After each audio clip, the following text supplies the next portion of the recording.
Hello, everybody. Welcome to Indigo Tarot Odyssey. How is everybody? I hope everybody had a great week. It's been heavenly here. Just the weather has been like that kiss of summer has begun, where you see people in tank tops and t-shirts, and it's really nice to see. This is one of my favorite cards, and I feel like this is one of the most restorative, replenishing, beautiful things that we can do for ourselves. Some sort of ritual that reminds us we're worth taking the time to invest in. It is grounding, balancing, beautiful. It brings in the energy and frequency that is higher and cleansing and wonderful. Even the simple thing of taking a sage spray and spraying your area, decluttering something, singing a certain song, connecting to certain pictures. For me, it is, the ritual begins honestly when I first open my eyes and I will say something to the nature of, thank you, universe, for this gorgeous day of gratitude. I'm excited and optimistic to see what the day brings. Just bringing in words that are high vibrational of gratitude and thanks for the fact that I woke up and that I can breathe and that I can see and that I can hear, all of these things. So often in cultures, music, drums, flutes, guitars, music is one of those beautiful elements that stays within our soul. You know, we all have that song that as soon as we hear it, we're like, whoa, that lifts my mood. I'm so happy. I know that I love the soundtrack to any of the Troll music, any of the Troll movies. They're so good. They're so silly and high vibrational and fun and dancey and whimsical. But something that's really helpful to me is journaling. The ritual of journaling may be burning a really beautiful scented candle, playing some gorgeous ethereal music, and journaling, just slowing everything down, bringing that heart rate down, and doing a little reflective time. What has worked this week? What could use a little work? Where did I feel balanced and pulled together? And just a lot of balance and beauty as opposed to the adverse, And usually things get a little sketchy when we try to put too much into a day. We feel like more is better, and it really isn't. I feel like my best days are very simple. I've gone for a walk, I've read a book, I've completed my work, I did some journaling, I reached out to some friends, whatever it is. Very simple things. Everything doesn't have to be a Taylor Swift in Paris concert. You know what I mean? It doesn't have to be, because that's what makes special, is it isn't every day. And if we tried to have that every day, it really would be exhausting, wouldn't it? That's why vacation can wipe people out, and they need a vacation from their vacation because they forget to swing in a hammock and read a book. They want to go to this museum, they want to go to this restaurant, they want to see these people. And it's about, that busy idiocy where we just fatigue ourselves for no reason. Ritual is about slowing it down and clarifying, what brings in this magic. And what can we create from burning a candle, talking to ancestors, things of that nature. I just remembered this card itself. I just watched, and I didn't think it was going to have an appeal, and I didn't know that it was the maker of Sandman and Angels and Demons that made this, but the creator of those has just made a series called The Dead Boys Detective Agency. It's so fantastic, and I believe it's on Netflix, and it is so good.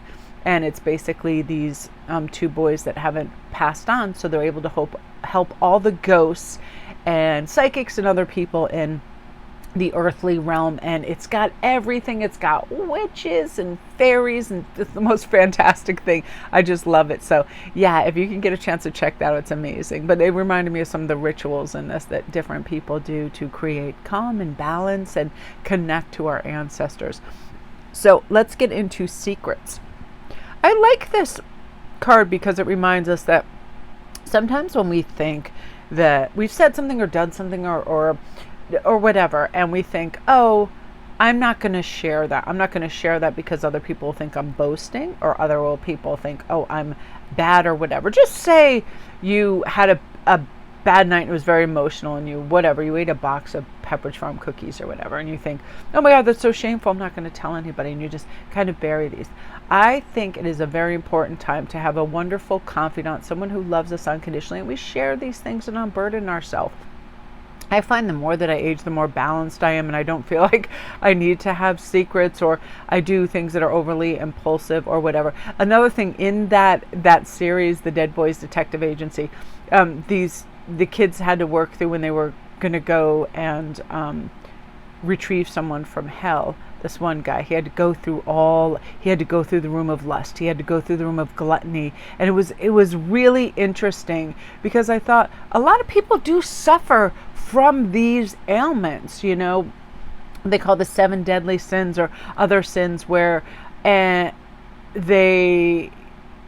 just overindulge in something. They have a proclivity. It could be gambling, it could be anything, but I feel like the less secrets we have, the healthier we are. And also, if somebody tells us a secret, that we are really bound by a higher kind of frequency, not to reveal that to others. That really is, I want you to think for a moment how it would feel if you gave somebody a deep, deep, secret that you didn't want anyone to know, and they told other people. So always think before we use that for gossip or weaponry or whatever, to not indulge in that. Because oftentimes, as you see this, it kind of keeps us trapped, doesn't it? We think we are not our past. We are not our past behaviors. That this is sort of like, let's get on top of this and have a fresh kind of revival of our image of ourselves, which is ever evolving, ever growing, and to really show our esteem to ourselves by doing things that we wouldn't have to keep secret, because we're not ashamed of it, right? We don't do down low, dirty things to other people, or we don't steal or lie or do things that we feel like we have to pocket away into this cavern of secrets, because it does become low vibrational, and it has a haunting energetic quality for sure. So we're just going to let it all go. Just say, I release it. I release all fears and past behaviors, and I am going to really think before I act. So I'm not going to do something gluttonous or over greedy or things like that. It's a choice. Now, I love this fruit bat and flying fox, which is kindness. It's so easy to be kind. It's so easy to make eye contact and smile and let somebody be seen and heard, and to not have to add some little quip or stinging barb to something for no reason. Oftentimes there's a lot of projectors out there and they do that. We don't have to hit that volley back. We'll just take that ping pong ball and we'll put it in our pocket and say adieu. The less energy we give to somebody negative, the more we're able to be kind. And that's any little thing, any little gesture. And I'm remembering more and more to say thank you for Ian when he brings home all these delicious groceries, and when he cooks, and when he puts effort in. Same thing for my kids when they're on top of things, to thank them, and friends, and compliment people when I feel they're an authentic compliment just comes to the forefront. There's so many interesting and wonderful people out there, and they really do just want to connect and talk, and they have this wonderful dynamic about them. And just remember, I feel like people forget how super appealing kindness is to everybody else. If you want a cool high vibe tribe, or you're trying to draw in a new life partner or mate, kindness, top of the list. It's the top of the list that people notice. And it is such a high frequency thing that it begets other wonderful things that you're trying to manifest as well, for sure. So my beauties, that is what you were meant to hear today. I hope you all have a great day. And I appreciate you guys so much for tuning in and your comments and watching. I really, really appreciate it. So love and light.